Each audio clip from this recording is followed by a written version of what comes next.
लेकिन बड़े अफसोस की बात है कि हमारी सरकार उतनी संवेदनशील नहीं दिखती। प्रधानमंत्री जी, आपके रहते भारत की किस्मत के बारे में तो मैं कुछ नहीं कहूंगा, लेकिन आपकी किस्मत के बारे में दो शब्द जरूर कहूंगा।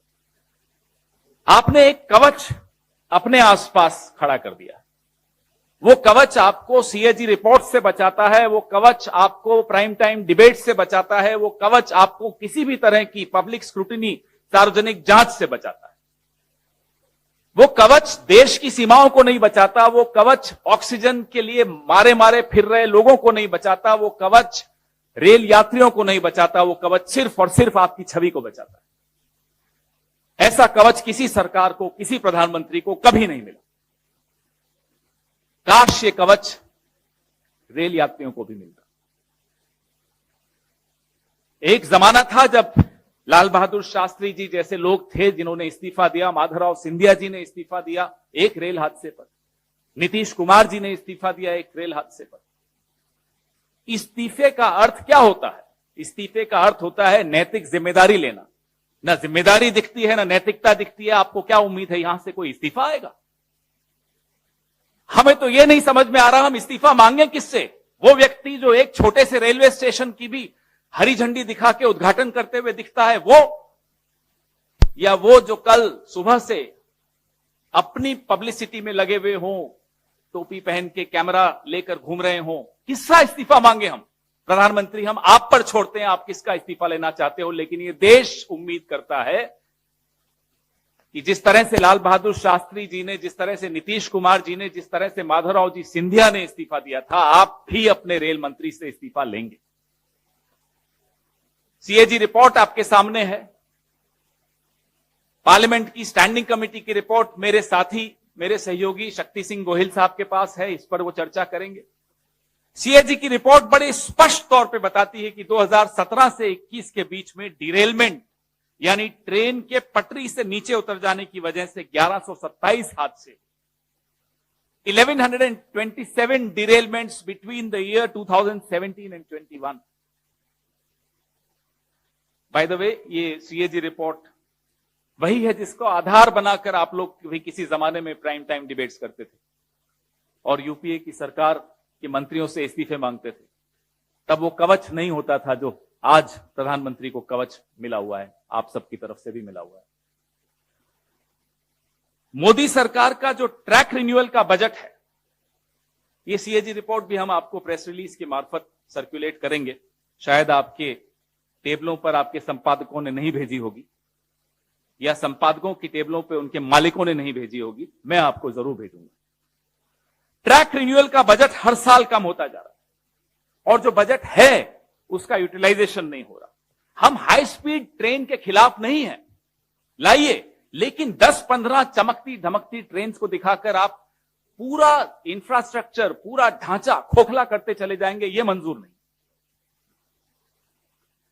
सवाल आपकी विजन, आपकी सोच, आपकी नीयत पर है। रेल मंत्री के ट्विटर रिप्लाईज अगर आप देखें तो जो आम डब्बे होते हैं, जनरल डब्बे होते हैं, बोगियां होती है, उनकी स्थिति आपने देखी होगी। यही कोरोमंडल एक्सप्रेस का कुछ दिनों पुराना, अगर आप रेल मंत्री की टाइमलाइन पर जाएंगे तो आप देखेंगे वीडियोस, सांस लेने की जगह नहीं होती। यह है असलियत। आप वंदे भारत की 5-6 वो दिखा दिखाकर क्या बताना चाहते हैं कि पूरी भारतीय रेल ऐसी चल रही है? 70 साल अलग अलग सरकारों ने भारतीय रेल को एक भरोसे की सवारी बनाया था। आप मित्रजाल में फंसकर आम नागरिक की चिंता छोड़कर सिर्फ और सिर्फ चमकती धमकती पीआर के ऊपर के चक्कर में पड़ गए। खुद रेलवे मंत्रालय की रिपोर्ट बताती है कि रेल विभाग में 3,12,000 भर्तियां खाली पड़ी। रेल का बजट आपने खत्म कर दिया, भर्तियां आप भर नहीं पा रहे। हमारा इतिहास तो देख लीजिए, उससे तो सीख लीजिए कि कैसे जिम्मेदारी लेते थे, कैसे नैतिकता थी। लेकिन अब आपको एक नीति छोड़नी पड़े। प्राण जाए पर पीआर न जाए, यह नीति छोड़नी पड़ी।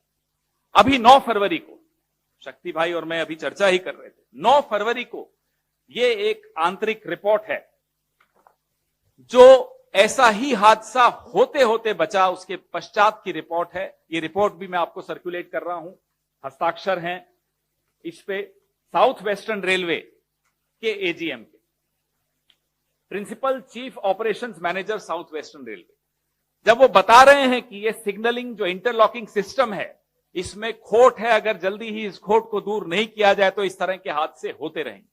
9 फरवरी को ये रिपोर्ट सर्कुलेट हुई रेलवे मिनिस्ट्री में, उसके पश्चात क्या कदम उठाए गए ये भी हम जानना चाहते हैं। इससे पहले कि शक्ति सिंह गोहिल जी स्टैंडिंग कमेटी की रिपोर्ट पे चर्चा करें, हमारे 3 सवाल। क्या प्रधानमंत्री जी इस सदी के सबसे भयावह रेल दुर्घटना की जिम्मेदारी लेंगे? नंबर 2, क्या प्रधानमंत्री जी अपने रेलवे मिनिस्टर श्री अश्विनी वैष्णव का इस्तीफा लेंगे? हमारी यह स्पष्ट मांग है कि रेलवे मिनिस्टर को तुरंत नैतिक जिम्मेदारी लेते हुए इस्तीफा देना चाहिए। सीएजी रिपोर्ट, पार्लियामेंट की स्टैंडिंग कमेटी रिपोर्ट, इन तमाम रिपोर्टों का, और ये 9 फरवरी की जो रिपोर्ट थी साउथ वेस्टर्न रेलवे की, इन सब रिपोर्टों पे जो सवाल उठते हैं, इन सवालों का जवाब प्रधानमंत्री जी की तरफ से कौन देगा? और मैं उम्मीद करता हूं कि सवाल आप उठाएंगे। माफ कीजिएगा अगर ये कवच प्रधानमंत्री जी के आसपास आप लोगों ने नहीं खड़ा किया होता तो ये सवाल बहुत पहले उठते।